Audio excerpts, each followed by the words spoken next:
जन्माष्टमी भी पड़ेगी। जन्माष्टमी और भगवान कृष्ण का महोत्सव लोग मनाएंगे, जन्माष्टमी भी मनाएंगे, आप और हम भी मनाएंगे, खूब जन्मोत्सव भी हो पड़ेगी। पर क्या श्रीमद् भागवत कथा कहती है क्या भगवान कृष्ण का जन्म केवल जन्मोत्सव एक ही दिन मनाना चाहिए? श्रीमद् भागवत कथा में वेद व्यास जी वर्णन करते हैं, सुखदेव जी महाराज राजा परीक्षित से कहते हैं कि भगवान कृष्ण का जन्मोत्सव तो अपने दिल में रोज मनना चाहिए कि आज मेरा कृष्ण मेरे हृदय में प्रकट हुआ है,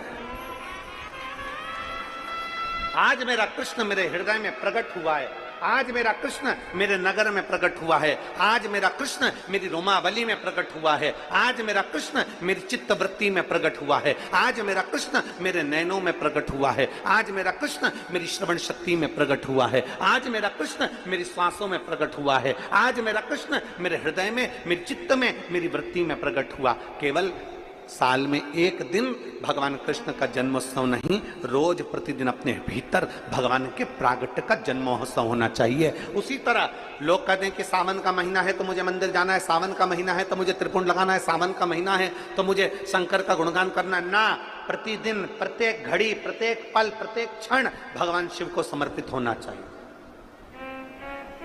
आपके घर में अगर छोटे से शिवलिंग है, आपके घर में छोटे से ठाकुर जी हैं, आपके घर में छोटा सा कन्हैया है, और छोटे से कन्हैया जो पुराने समय का है, उसको नेत्र भी लगाने की जरूरत नहीं है क्योंकि उसके नेत्र हैं।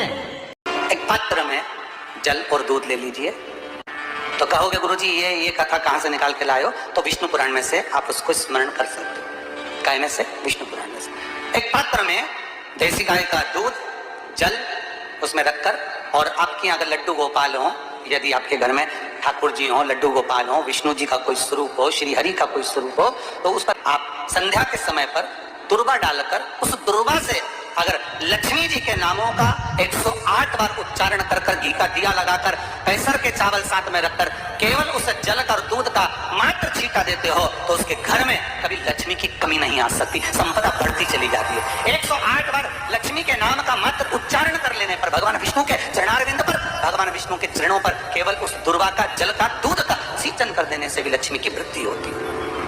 आपके घर में छोटे से ठाकुर जी हैं, आपके घर में छोटा सा कन्हैया है, और छोटे से कन्हैया जो पुराने समय का है, उसको नेत्र भी लगाने की जरूरत नहीं है क्योंकि उसके नेत्र हैं।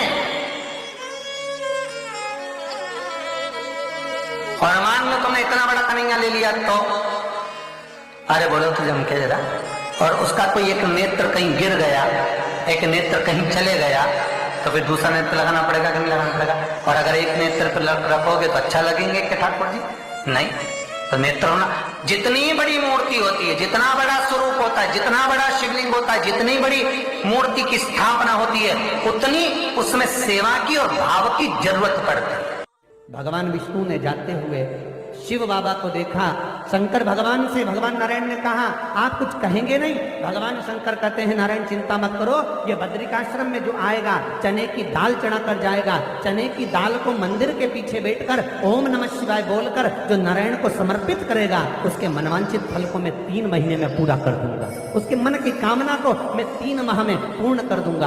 आज भी नियम है, चने की दाल को लेकर जाते हैं, बद्रिकाश्रम के मंदिर के पीछे बैठकर चने की दाल को लेकर ओम नमः शिवाय का जाप करते हैं, 7 बार ओम नमः शिवाय बोलकर चने की दाल वापस घूमकर भगवान विष्णु को समर्पित करी जाती है, तो 3 महीने में मनोकामना पूरी हो जाती है। भगवान की मूर्ति जितनी छोटी होगी उतना सुख देती है, जितनी बड़ी हो जाएगी उतने लाड़ की जरूरत पड़ जाएगी, उतने लाड़ की जरूरत।